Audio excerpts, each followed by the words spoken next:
Good morning, guys. Happy Wednesday. Let me just show you a little bit about what's happening in my household right now. This is Cinderella, who just got her toenails painted.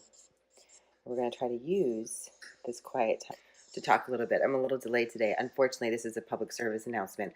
I don't know if I have a chest cold. I don't know if I have allergy. I don't know what. But when you're pregnant, you really can't take very much medicine.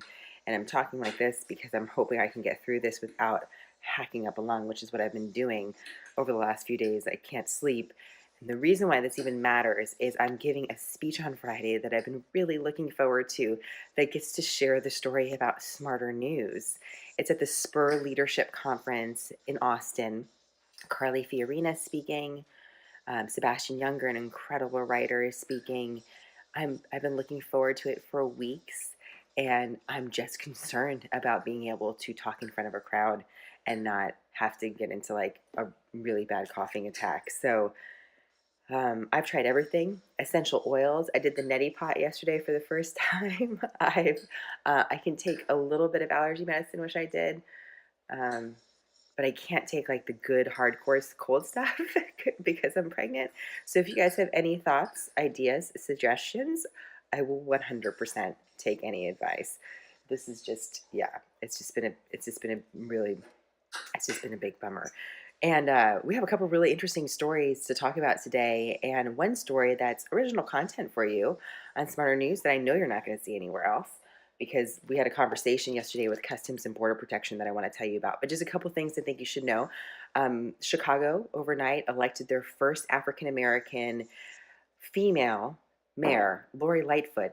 And what's interesting about this election, I think in particular, everyone's looking at, I mean, it's history, major in U.S. city, but this is her first election that she's ever run. And she calls herself an independent progressive. So she's not affiliating herself with these major machines. At least that's what it looks like from the outside looking in. If you're in Chicago and it's different, please message me.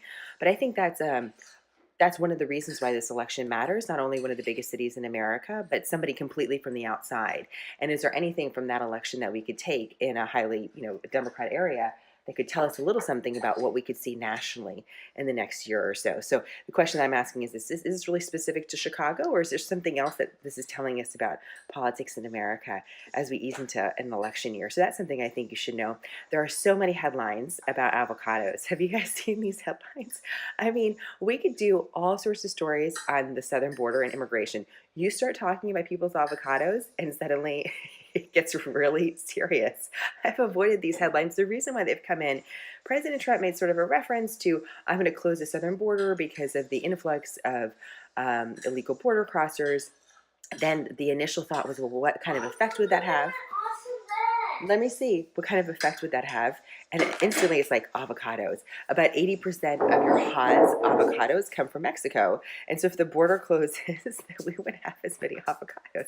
And people are really upset about this, which I understand. I love avocados too. But, I don't know. The reason why I haven't gone too far on that is because it hasn't happened yet. But it is affecting the price of avocados. So that's something you should know. Yesterday, the price of avocados spiked to like the highest point in nearly a decade. In future pricing. So it is having an effect. So it's not like you can avocados. Can you? I don't think so.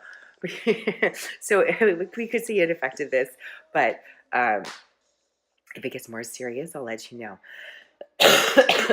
All right. So here's what we did. I was interested in talking about the border a little bit.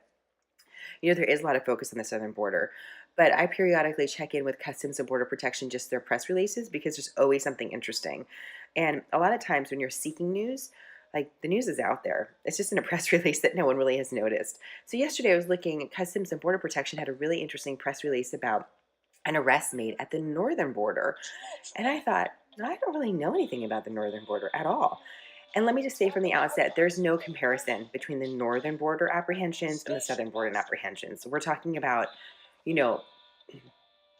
almost 400,000 apprehensions last year at the southern border and 4,000 on the northern border. So it's not, I'm not trying to compare the two, but I think it is interesting to start looking at border protection less about a very specific problem and maybe more holistically, right? What about all of our borders? What about the Department of Homeland Security overall? Like, how can we look at it to achieve better results if that's what we want? So what happened at the northern border was a smuggling arrest. Um, these were 6 people were apprehended. 2 were American citizens that were later released. 3 were citizens of India that were apprehended that didn't have the right documentation to stay in America, and 1 was a Canadian. And basically, the cars like switched individuals. That's how they were able to target them and pull them over. So I talked to Customs and Border Protection yesterday. I picked some numbers for you just to check out. Like, this is what happens at the northern border. You know, here are the people that are apprehended. I was interested to learn that Mexicans remain the #1 group of nationalities apprehended for illegally crossing the border north. I don't know if that would be the instant thinking right away, but that is the case. And I was asking Customs and Border Protection a little bit about this, and they said this is not the #1 reason.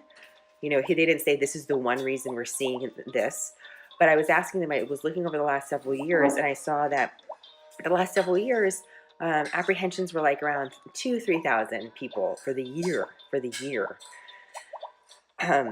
And all of a sudden last year it went up to like over 4,000. I thought, well, that's interesting. That's a sizable increase. What's that all about?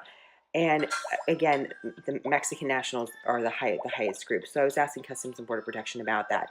And they said, well, one factor is that Canada in the last several years changed their what's equivalent to our visa waiver program. So when you travel to England, like, you don't need a visa, right? You can just have your passport. It's very easy. Canada. Your lipstick in my bathroom. Oh, thanks. Can I have it? Okay. So Trace found my lipstick in his bathroom, which totally makes sense to me. Thanks. Okay. So anyhow, what Mexico did was allow more countries to travel to Mexico without getting a visa. One of those countries is Mexico. And so they were just saying this is just one factor that we're looking at that might explain an ease of travel if you're able to afford it into Canada, and that would allow you the route into the United States if you were wanting to choose a different route. I thought that was interesting. So check out our card on that today. Again, the reason why I'm looking at it, you know, when you have an injury, sometimes people say, oh yeah, you hurt your ankle, but it's really because of your hip, you know? So I'm kind of looking at the border story overall, like, well, maybe we need to look at it more as a big picture issue and find out what's happening in different areas, not only along our border, but TSA, for example, and really evaluate whether or not we're protecting America in the way that we want to. Anyhow, thanks for standing by, you guys. Yeah, sorry, that is the train game. It's the train game, a little leapfrog. A computer laptop that my kids get to play just a little bit. So have a great day, guys. Hope you're doing well. Email us, DM us, let us know how you're doing, what stories you'd like us to look at. Yep, did it. No.